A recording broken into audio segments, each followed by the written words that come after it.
भारत की हृदय स्थली मध्य प्रदेश में ऐसे कई टूरिस्ट स्पॉट्स हैं जहां इतिहास, प्रकृति और आस्था का अद्भुत संगम देखने को मिलता है। ऐसे ही टूरिस्ट स्पॉट्स का लुत्फ उठाने के लिए एमपी टूरिज्म ने आपके लिए खास इंतजामात किए हुए हैं। क्या आपको कभी कश्मीर के हाउस बोट में रहने का मौका मिला है? नहीं? अच्छा, अगर उन स्थिर हाउस बोट की तुलना में आपको तैरते हुए हाउस बोट पर रहने का मौका मिले और वो भी प्रदेश की राजधानी के बिल्कुल पास, है ना कमाल का एहसास? तो चलिए चलते हैं और जीते हैं इस एहसास को प्रकृति के साथ, यानी चलते हैं तवा। सतपुड़ा की इन वादियों से होकर गुजरना वाकई अपने आप में एक अनूठा अनुभव है। यहाँ सड़क के दोनों ओर के नजारे आपको हर पल रोमांचित करते हैं। सचमुच कितना कुछ है प्रकृति के आंचल में।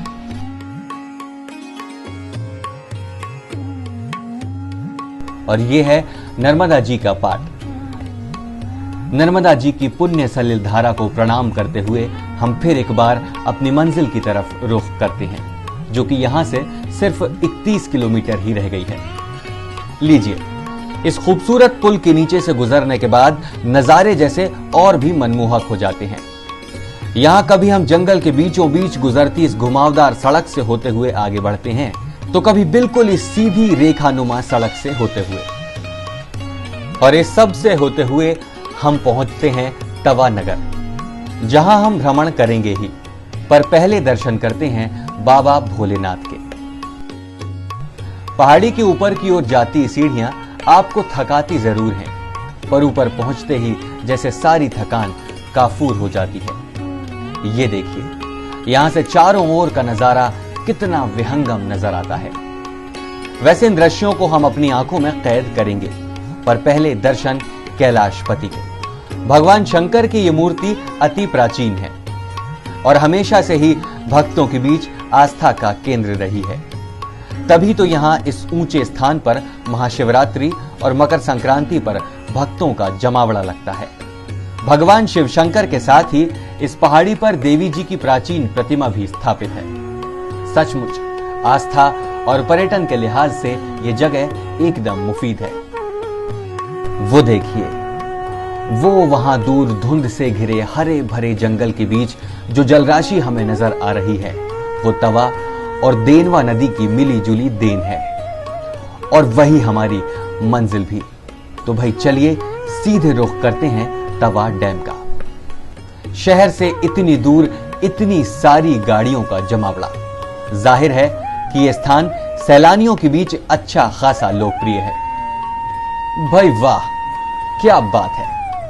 सचमुच समंदर ना होने पर भी यह पानी प्रदेशवासियों को समंदर सा एहसास कराता है। यहां आने वाले सैलानी न सिर्फ हरे भरे पहाड़ों से घिरी इस विशाल जल संरचना को निहार सकते हैं, बल्कि विहार भी कर सकते हैं, और वो भी इस भव्य क्रूज के जरिए। इस शानदार क्रूज पर सवार पर्यटकों को एक राजसी एहसास होता है। सैलानी न सिर्फ इस पर सवार होकर जल विहार कर सकते हैं, बल्कि रुक भी सकते हैं। जी हां, इस क्रूज में सैलानी अलग से कमरा लेकर रुक भी सकते हैं। कश्मीर के स्थिर हाउस बोट्स की तुलना में पानी पर तैरने वाले इस क्रूज पर रहना वाकई एक रोमांचक अनुभव है। क्रूज के डेक पर विशुद्ध आबो हवा के बीच चारों ओर निहारना सचमुच अद्भुत। और इसी अद्भुत अनुभव को महसूस करने के लिए यहां सैलानियों का तांता लगा रहता है। क्रूज से एक जत्था उतरता नहीं कि दूसरा सवार हो जाता है। चारों ओर फैला जंगल, ऊंचे ऊंचे पर्वत और समंदर सा पानी, शायद सब कुछ है यहाँ, और इसलिए देश के कोने कोने से पर्यटक यहाँ खींचे चले आते हैं। स्कूल जाने के बाद सबको बताऊंगा कि ये बहुत अच्छी प्लेस है, यहाँ पे जरूर घूमना चाहिए। जैसे अगर 2 दिन की छुट्टियाँ, 1 दिन की छुट्टियों में भी हम यहाँ आते हैं तो भी बहुत अच्छा आदमी एंजॉय करके जाएगा। पे जो ब्यूटी है वो एक नेचर की है, बिल्कुल ऐसा लगता है भगवान ने सीधा बनाया हो उसको और वैसे का वैसे ही छोड़ रखा है। देश के विभिन्न स्थानों से आए इन पर्यटकों को इन खूबसूरत वादियों से जैसे मोहब्बत हो जाती है। हर कोई जी भर कर निहारना चाहता है इन नजारों को, ताकि ये नजारे नजरों में हमेशा के लिए कैद हो सके। वैसे पर्यटकों के इस जगह से जुड़ाव की एक खास बात यह भी है कि यहाँ किसी को भी बेगाना नहीं समझा जाता।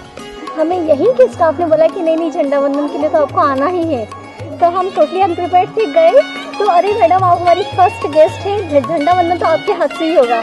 आई वाज सो एक्साइटेड और हम ही लोगों ने सबने झंडा वंदन किया, तो एक अलग अनुभव था कि नहीं हम हमारे देश में ही हैं, हम कहीं भी किसी से भी दूर नहीं है। यहाँ आना हर किसी को भाता है, यहाँ आकर हर बच्चा मुस्कुराता है। उम्मीद है तवा की इन हसीन वादियों में पर्यटकों की आमद यूं ही जारी रहेगी और यहाँ चलता रहेगा ख्वाबों सा कारवां, हमेशा हमेशा और हमेशा। सचमुच एमपी टूरिज्म ने तवा की इन खूबसूरत वादियों में जैसे चार चांद लगा दिए। शहर से दूर इस खूबसूरत स्थान को सुविधाओं से लबरेज कर दिया ताकि आपकी छुट्टियां और सुहावनी हो जाएं। तो तैयार हो जाइए तवा जाने के लिए, जहां की सुबह निराली है, शाम सुहावनी है और ताज़ी है आबो हवा। लेकिन